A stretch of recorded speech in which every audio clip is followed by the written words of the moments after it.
right now, I've got Kim Taylor with us.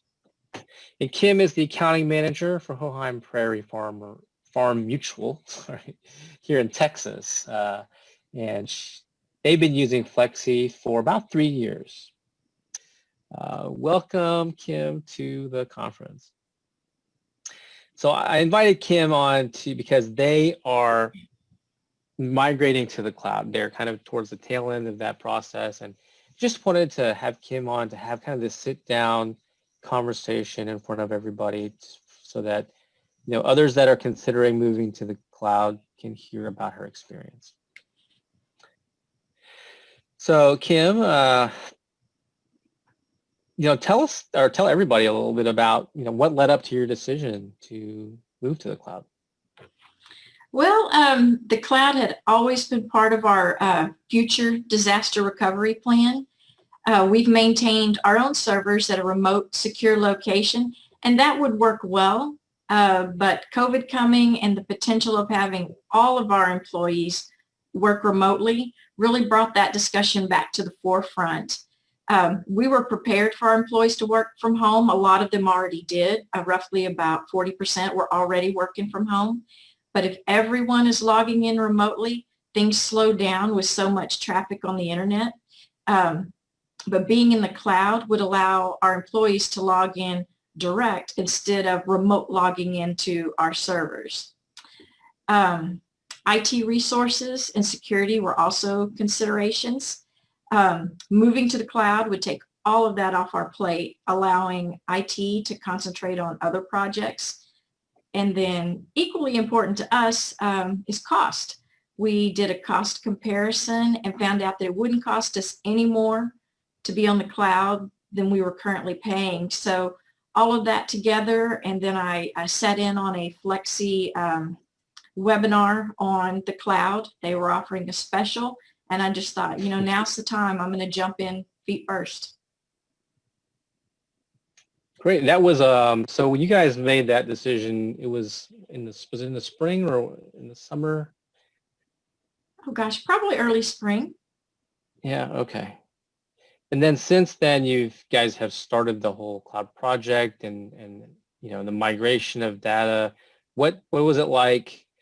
I think people would like to hear what is required of them to make that migration and move. So maybe you could tell us a little bit about what your experience has been. Sure. We've been on Flexi a little over 2 years, going on 3. So we're real familiar with the product. And so we needed just very little training on the actual cloud platform. Once you get through the look of it, you're going to move just about the same. So that part is an easy shift for us. What we needed to concentrate on is testing. We have a lot of automated interface processes, bringing information from our claims system into Flexi and back into our system after payments are issued, and then also transferring banking information into and out of Flexi. So those are some pretty intricate interfaces. Some of those processes changed, where you drop the file, where you pick it up, and we needed to do a thorough testing before going live. And I will say Flexi staff laid out a really good testing plan for us to follow, and then has kept up with us on the weekly progress meeting. So it's really been a smooth process for us. Nothing difficult at all. That's good.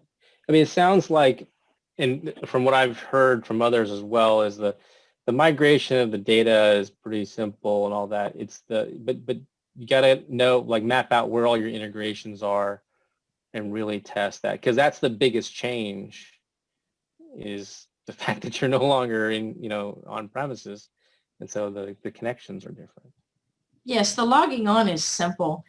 You're just logging on, access a different place. I do like that everything's under one login now, so the functionality is really easy also. Mm-hmm. Cool. All right. And you guys are getting ready to go live. Any advice, any lessons learned up until this point in terms of what other folks that are on the call might need to know? The process was just really easy. I would say do your cost comparison. I think you'll find that that makes a lot of sense. Then jump feet first. I also really like that the admin piece will now also be handled by Flexi. If I need to add a user or change this permission, I'll just email in that request. I don't have to keep track of another admin system and keep current on the ins and outs of that. So I'm really liking that. And then I would say just follow a really thorough testing plan so that you're really comfortable when you go live. Do your research, do your testing, and I think you'll find it really simple.